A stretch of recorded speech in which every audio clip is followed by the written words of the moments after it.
Generation ને એમ કહેવાય ને કે ખોખલું કરવાનું કામ થાય. દેશી કોથળીઓ મને અહીંયાથી મળી છે. હે વિનોદભાઈ કેટલા સમયથી આ કચરો અહીંયા પડ્યો છે? કમસે કમ 1.5-2 મહિનાથી. 1.5-2 મહિનાથી પડ્યો છે. આજુબાજુ વિસ્તારના લોકો છે બધા જ કચરો અહીંયા નાખે છે. બરાબર બરાબર. નગરપાલિકાની અંદર રજૂઆત કરી? ઘણી વખત કરેલી. મિત્રો સ્વાગત કરું છું આજના વિડીયોમાં. આપણે સાંભળતા આવ્યા છીએ Swachh Bharat mission, garbage free city. સાંભળવાને કેટલું મસ્ત લાગે કે આહા આપણું ભારત છે એ સુંદર થઈ રહ્યું છે, સ્વચ્છ થઈ રહ્યું છે. મુહિમ જ એવી ચલાવવામાં આવે છે ને કે ભાઈ ગામ સુંદર રહે, શહેર સુંદર રહે, જે કચરો છે એ કચરાનો સમયસર નિકાલ થાય. સ્થાનિક સ્વરાજ્યની જે સંસ્થાઓ છે એટલે નગરપાલિકાઓ છે એ પોતાની જવાબદારી સમજીને લોકોને આ જે કચરાઓ છે એનાથી પડતી મુશ્કેલીઓ છે, ઠેર ઠેર કચરો એકઠો થતો હોય તો સ્વાભાવિક છે કે રોગચાળો ફાટી નીકળવાનો ભય મોટા પાયે રહેતો હોય છે. પણ સૌથી મોટો પ્રશ્ન એ છે કે નગરપાલિકાની અંદર જ્યારે જે તે સમયની અંદર આ કચરાના કોન્ટ્રાક્ટ રાખવામાં આવે છે ત્યારે જે એગ્રીમેન્ટ હોય છે ખરેખર એ એગ્રીમેન્ટ મુજબનું કામ થઈ રહ્યું છે કે કેમ? તો અહીંયા તો એમ કહી શકાય કે આ સ્વચ્છ ભારત મિશન 2 ના લીરે લીરા આ લોકો ઉડાડી રહ્યા હોય એવું લાગી રહ્યું છે. કારણ કે જે કચરો સ્વાભાવિક છે લોકો રહેણાંક વિસ્તારની હોય, કોમર્શિયલ વિસ્તાર હોય, રહેણાંક વિસ્તારો હોય, ધાર્મિક વિસ્તારો હોય, આ તમામ જે કોઈ વિસ્તારો છે આ તમામ વિસ્તારોની અંદરથી સમયસર કચરો ઉપાડી અને એક જે ડમ્પિંગ યાર્ડ છે એ ડમ્પિંગ સાઇટની અંદર નાખવાનો હોય છે. જે રહેણાંક વિસ્તાર છે ત્યાં રોજબરોજ કચરો ઉઠાવવામાં આવે અને કોમર્શિયલ વિસ્તાર છે એની અંદર 2 વખત દિવસમાં કચરો ઉઠાવવામાં આવે. ખરેખર આ ઉપાડવામાં આવી રહ્યો છે કે કેમ? માંગરોળની એવી પરિસ્થિતિ છે કે જ્યાં ડોર ટુ ડોર કચરો છે એ બહાર ને બહાર પડ્યો રહ્યા છે. ખરેખર જેટલા માણસો રોકવાના હોય છે, કચરાને લગતા જે કોઈ પણ કોન્ટ્રાક્ટ એજન્સીને આપેલા નિયમો છે આ તમામ નિયમોથી બાધિત થઈને ચાલે છે કે કેમ? નિયમોની ચર્ચા તો હું પછીના વિડીયોમાં કરીશ કે કેટલા પ્રકારના કયા નિયમો હોય છે. પણ હું જે અત્યારે વિસ્તારમાં આવ્યો છું, માંગરોળની હાલ બેહાલ છે અને આપણા વિડીયોના માધ્યમથી તમે જોઈ પણ શકો છો કે એટલી બધી પરિસ્થિતિઓ અહીંયા છે. નહીતર તો એવું જ લાગે ને કે માંગરોળમાં બધું મસ્ત ચાલી રહ્યું છે, બધા લોકો શાંતિથી જીવી રહ્યા છે, કોઈને ક્યાંય નગરપાલિકાથી થકી કોઈ પ્રોબ્લેમ થઈ જ નથી રહી. પરંતુ તમે ઘેર ઘેર જઈને જો એક વખત મુલાકાત કરો ને તો ખબર પડે કે કેવડી મોટી પ્રોબ્લેમો માંગરોળની અંદર થઈ રહી છે. હું અહીંયા જે છું એ કોમર્શિયલ વિસ્તારમાં છું. કોમર્શિયલ ઇટ મીન્સ કે જીઆઈડીસી માંગરોળ વિસ્તારની અંદર છું અને ત્યાં અહીંયાના જે કોઈ પણ લોકો છે એ લોકોએ અવારનવાર રજૂઆત નગરપાલિકાની અંદર કરતા હોવા છતાં પણ આજ ત્યાં ઉકરડો જામ્યો છે. એ લોકોના વાહન નીકળવામાં પણ પ્રોબ્લેમ થાય છે, એ લોકોને ત્યાંથી નીકળવામાં પણ પ્રોબ્લેમ થાય છે. અન્ય લોકોને આ વિસ્તારની અંદર આવવું હોય તો આમ ફરીને આવે, કારણ કે જે વિસ્તારની અંદર આવી શકાય એમ છે ત્યાં પણ અત્યારે હાલ કચરો પડ્યો છે.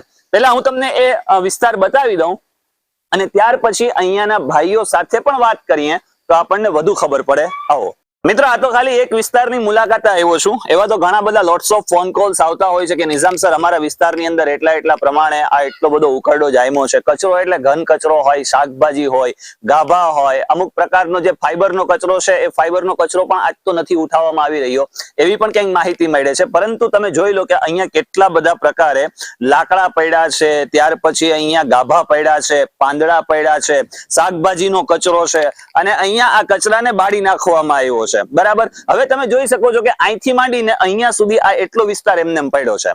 આ વિસ્તારની અંદર આ જે સાઈડું છે ખરેખર તો એ સાઈડું સાફ કરી નાખવામાં આવે ને તો રસ્તો કેટલો બધો પહોળો થઈ જાય, કેટલો ચોખ્ખો થઈ જાય.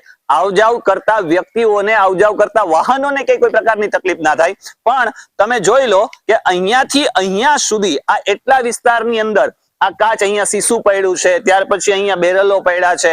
અહીંયાના આજુબાજુના લોકો જો મારો વિડીયો જોતા હોય તો એ લોકોને પણ મારે ખાસ કહેવાનું છે કે તમે આ રીતે કચરો ન નાખો, એક જગ્યાએ એકઠો કરો જેથી કરીને નગરપાલિકાને લેવામાં પણ સરળતા રહે. પરંતુ નગરપાલિકા મળતી માહિતી મુજબ ઘણા સમયથી એ લોકોએ અવારનવાર રજૂઆત કરતા હોવા છતાં પણ આજ કચરો ઉઠાવ્યો નથી. અહીંયા કેટલો બધો ગંદવાડ છે, તમે જોઈ શકો છો. ચારે બાજુ મચ્છર પણ ઉડે છે, માખીઓનો ઉપદ્રવ છે, ઘણી બધી જીવાતોનો ઉપદ્રવ અહીંયા આ જે ઢગલો પડ્યો છે એનાથી થાય છે. બીજું મિત્રો એક વસ્તુ મને ખાસ દેખાણી, આપણે ગુજરાતની અંદર સૌથી મોટી એમ કહેવાય ને કે દારૂબંધી ઉપર વાતો કરીએ છીએ, પણ હું તમને બતાવું પણ અહીંયા મને આ રોયલ સ્ટેજ જોવા મળી. જુઓ, આ દારૂબંધી છે, તો આ દારૂ આવી ક્યાંથી રહ્યું છે? આ પણ એક સૌથી મોટો પ્રશ્ન છે. પણ હાલ ભવિષ્યમાં આપણે દારૂ વિશે પણ વાત કરીશું. અહીંયા ઘણી બધી બોટલો છે. આ શું છે?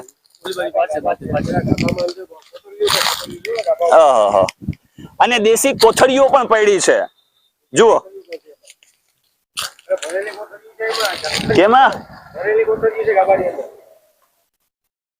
આમાં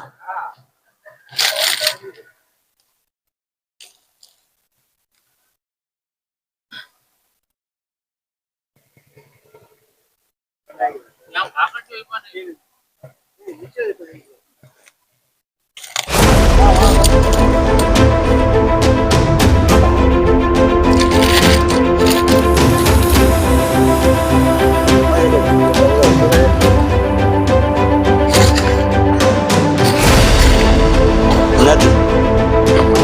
આમાં છે. આમાં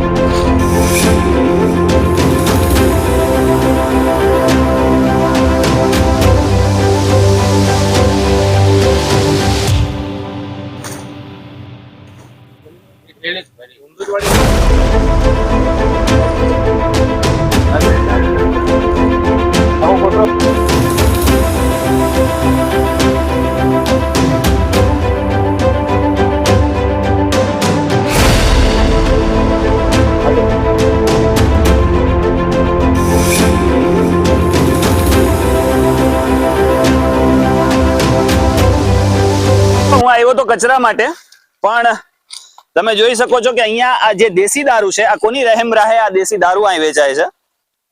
દેશી દારૂની કોથળીઓ અહીંયા પડી છે. હે,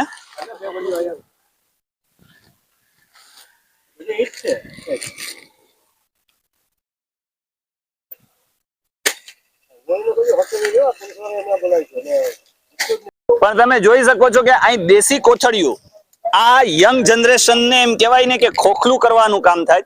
દેશી કોથળીઓ મને અહીંયાથી મળી છે. હે, આખે આખું પોટલું બતાવો ભાઈ, અહીં બતાવો. આ જો આખે આખું પોટલું ભર્યું છે. આ કોના રહેમ રાહે આ બધું વેચાઈ રહ્યું છે?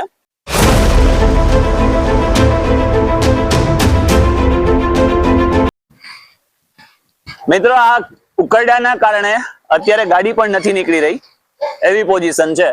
છતાં પણ નગરપાલિકા કચરો નથી ઉઠાવી રહી. ચાલો, એ એક પ્રશ્ન રહ્યો કે ઉકરડો છે, કચરો છે અને વહેલી તકે ઉપાડી લેવામાં આવે. પણ મિત્રો, અહીંયા તો હું જોઉં છું ને કે આ વિસ્તારની અંદર અત્યારે અહીંયા દારૂની બોટલો પડી છે રોયલ સ્ટેજની, સાથે દેશી કોથળીઓ પણ પડી છે. માંગરોળ પોલીસ ડિપાર્ટમેન્ટને મેં ફોન કર્યો છે. એ લોકો અત્યારે હાલ આવે છે અને આની ઉપર જે કંઈ પણ થતી હોય કાર્યવાહી કરશે. આમને આમ આ માંગરોળને ખોખલું કરવાનું કામ થઈ રહ્યું છે. કોની રહેમ રાહે થઈ રહ્યું હોય તો હવે જોવાનું રહ્યું.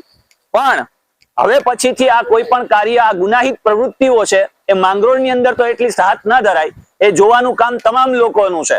અને જે કોઈ પણ યંગ જનરેશન આવી બાબતોની અંદર સંડોવાયેલી હોય તો વહેલી તકે નીકળી જાજો, નહીતર તો ઘર તો બરબાદ થશે, સાથે તમે થશો ને તમારો આખો પરિવાર, કુટુંબ, કબીલો બરબાદ થશે.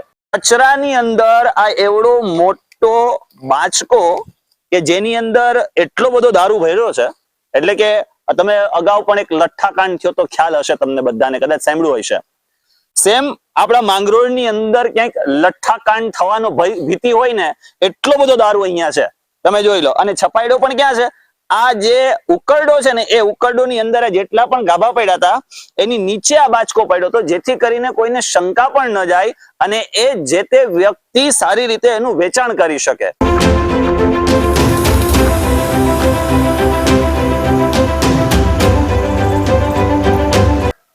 મિત્રો, અત્યારે મેં માંગરોળ પોલીસને ફોન કર્યો હતો અને જનકસિંહ સાહેબ ને બધા પોલીસ સ્ટાફ અહીંયા આવ્યા છે. આખું બાચકું ભર્યું છે.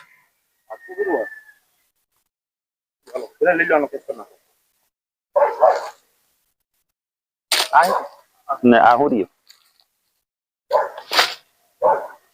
આ ઓલી બધી પગમાં છે ને, એ લઈ કોથળીઓ બધી.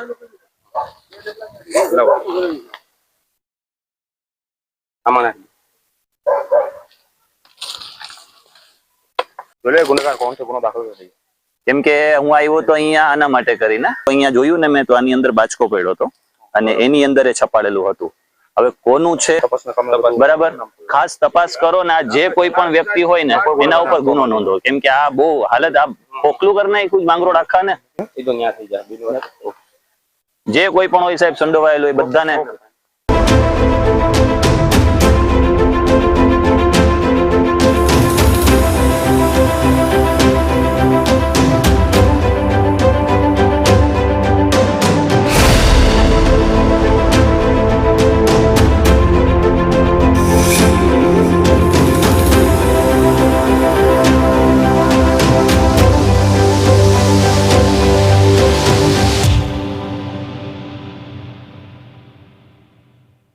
મિત્રો આ વિસ્તારની અંદરથી આ એટલો બધો દારૂ મળ્યો છે કે વાત જ ન પૂછો.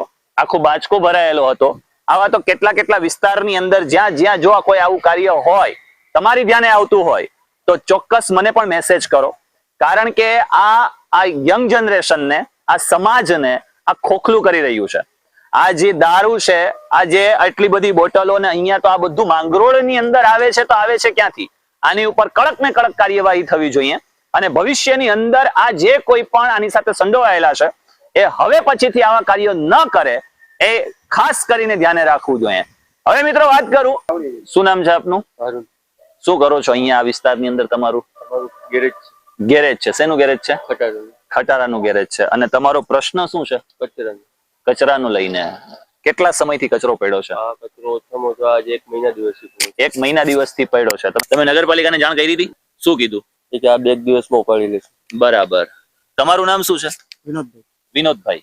વિનોદભાઈ, કેટલા સમયથી આ કચરો અહીંયા પડ્યો છે? કમસે કમ 1.5-2 મહિનાથી. 1.5-2 મહિનાથી પડ્યો છે. આજુબાજુ વિસ્તારના લોકો છે બધા જ કચરો અહીંયા નાખે છે. બરાબર. નગરપાલિકાની અંદર રજૂઆત કરી? ઘણી વખત કરેલી. તો શું કીધું નગરપાલિકાએ? હા, અમે આજકાલમાં ઉપાડી લેશું. આજકાલમાં ઉપાડી લેશું. એ આજકાલને આજ 1.5 મહિના થઈ ગયા, તે છતાંય હજી ઉઠાવવામાં હજી સુધી કોઈ આવ્યું નથી આવ્યા. બરાબર. મિત્રો, જો આ પરિસ્થિતિ છે, નગરપાલિકાને એટલા સમયથી આ લોકોએ આજીજી કરતા હોવા છતાં, પત્ર વ્યવહારો કરતા હોવા છતાં, મૌખિક રજૂઆતો કરતા હોવા છતાં પણ આજ દિન સુધી આ રસ્તાની સાફ સફાઈ કરવામાં નથી આવી. મિત્રો, નેક્સ્ટ વિડીયોની અંદર હું તમને નગરપાલિકાના કચરાના લઈને એગ્રીમેન્ટના જે કરારો છે અને જે પ્રમાણેના નિયમો છે એ નિયમોની તો હું વાત કરીશ, એટલે ચેનલમાં ખાસ બન્યા પણ રહેજો, સબસ્ક્રાઇબ પણ કરી લેજો, લાઈક પણ કરી લેજો, શેર કરી લેજો. પરંતુ વહેલી તકે આ જે રસ્તો છે GIDC નો એને ચોખ્ખો કરવામાં આવે અને અહીંયા જે કોઈ પણ ભાઈઓને અથવા તો જે કોઈ પણ કંપનીઝ છે અથવા તો જે કંઈ પણ કામદાર લોકો છે એને ક્યાંય કોઈ પ્રકારે તકલીફ ન થાય એ જોવાનું કાર્ય નગરપાલિકાનું છે કચરાને લઈને, જેથી કરીને વહેલી તકે રસ્તો ચોખ્ખો કરવામાં આવે અને કચરો બધો જ ઉપાડી લેવામાં આવે અને જે જગ્યાએ ડમ્પિંગ યાર્ડ છે એ ડમ્પિંગ યાર્ડમાં નાખવામાં આવે. અને ખાસ બીજું એ કે આ જે મને આજે મળ્યું છે દારૂની કોથળીઓ, આ માંગરોળની અંદર કહેવાય ને કે આ એક ચલાવી ન લઈ શકાય, સાંખી ન શકાય એવી ઘટના છે. દારૂઓથી આપણું જે યંગ જનરેશન છે એ ખરેખર બરબાદ થઈ રહ્યું છે અને એને બરબાદ થતા અટકાવવું એ આપણા સૌની ફરજમાં આવે છે. અને જે કોઈ પણ આના રવાડે હોય એ પણ વહેલી તકે પાછા વળી જાજો, એટલી નમ્ર વિનંતી સાથે મળીએ છીએ નેક્સ્ટ વિડીયોમાં. ધન્યવાદ.